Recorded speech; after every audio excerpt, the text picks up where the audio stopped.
नमस्कार। आइए बात कर लेता हूँ आपकी कनिष्ठा उंगली के बारे में। कनिष्ठा उंगली सूर्य के पहले पर्व तक ना पहुँचे तो ये अच्छा संकेत नहीं होता, खास तौर से निर्णय लेने के लिए।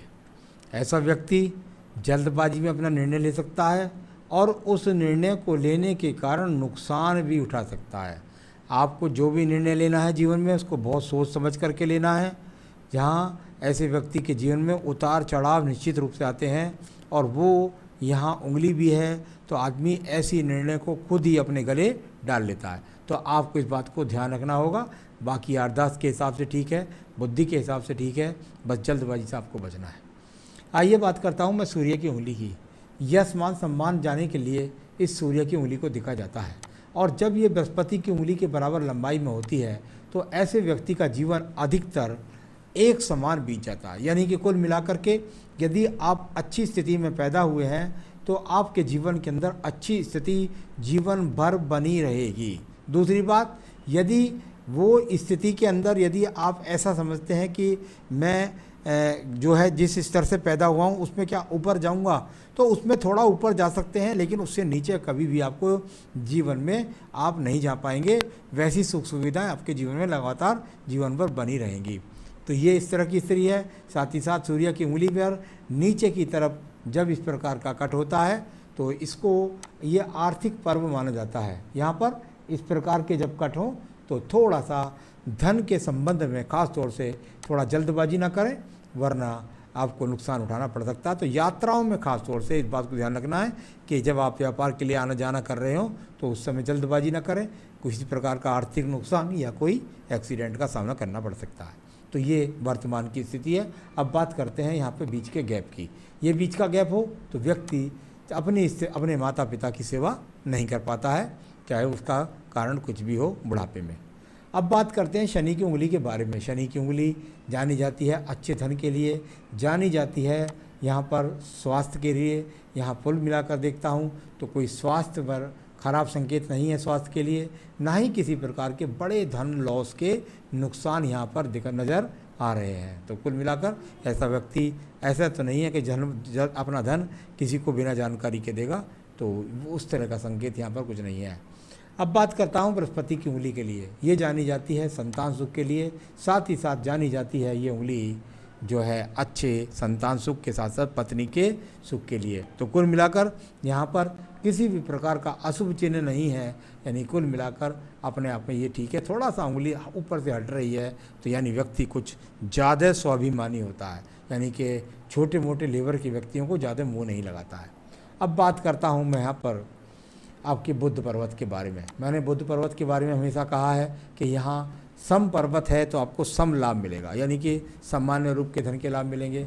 यहाँ पर 2 से 3 खड़ी रेखा का होना अनिवार्य मानता हूँ। जब उस प्रकार की रेखाएं खड़ी होती हैं तो व्यक्ति को संतान का बहुत ज़बरदस्त सहयोग मिलता है, यानी कि यहाँ यदि संतान होगी आपको तो उसका आपके जीवन के अंदर बहुत बड़ा रोल नहीं होगा धन के लिए। साथ ही साथ जब तक वो रेखा नहीं बनी, अभी तो उम्र आपकी बहुत कम है तो वो रेखाएं बन जाएंगी, जब तक वो 2 से 3 रेखाएं यहाँ खड़ी नहीं होंगी, जब तक धन की स्थिति भी मजबूत नहीं होगी। यानी आप कहेंगे भाई अच्छा धन आ जाए, तो वो धन की स्थिति यहाँ पर मजबूत नहीं हो पाएगी। चलिए अब बात करते हैं इसके बाद में आपकी यहाँ पर सीधा सूर्य पर्व के बारे में। सूर्य का पर्व यश और मान सम्मान के लिए सूर्य के पर्व को जाना जाता है।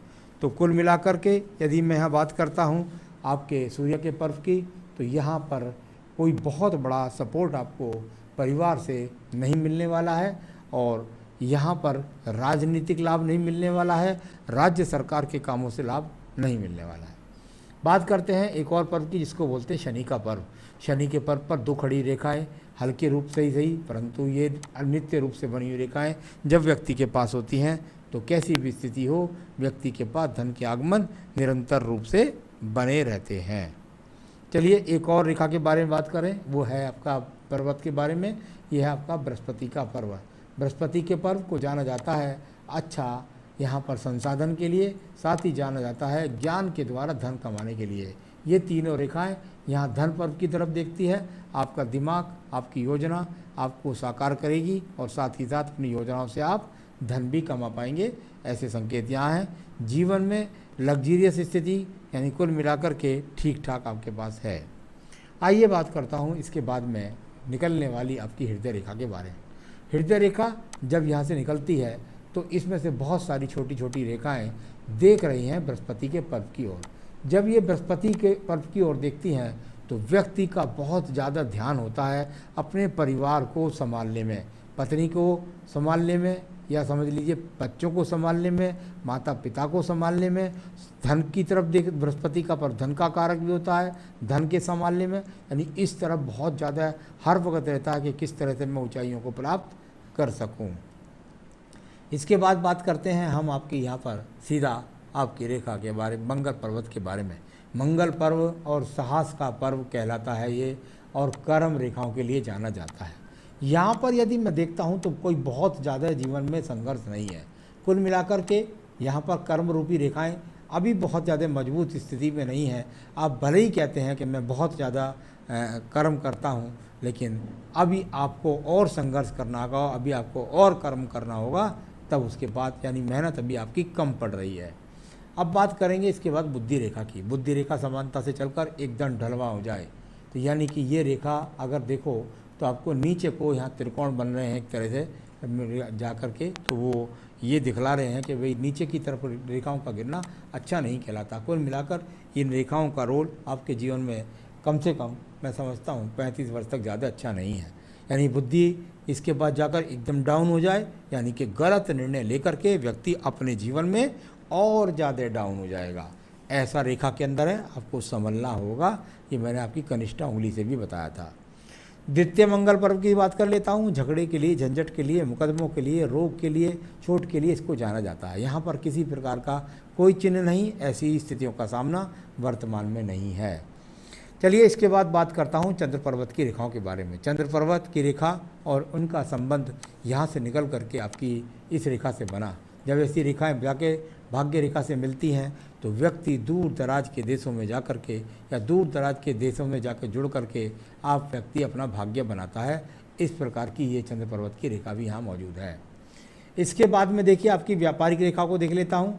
थोड़ा सा शुक्र पर्वत से चले और भाग्य रेखा यहाँ आई, ये आपकी व्यापारिक रेखा और बहुत मजबूती से नहीं है, अभी कुछ हल्के परोक्ष में है, यानी आगे आगे आपको थोड़ा और मेहनत करनी पड़ेगी, तब ये जाके मजबूत बने, तब जाकर के इनका लाभ मिले। इसके बाद भाग्य रेखा को देखिए। भाग्य रेखा बिल्कुल समानुकूलता के साथ में दूर स्थानों से जुड़ने वाली रेखा, यानी कि दूर देशों से जुड़ करके या दूर प्रांतों से जुड़ करके अपने जीवन के अंदर तरक्की प्राप्त करने के लिए इस रेखा को जाना जाता है। भाग्य रेखा कुल मिलाकर के आपको मिली हुई है। ऊपर भी कर्म स्थान में ठीक थी, यानी कि जैसी भी स्थिति है उसमें आपका भाग्य चलता रहेगा। इसके बाद बात करते हैं आपके शुक्र पर्व के बारे में।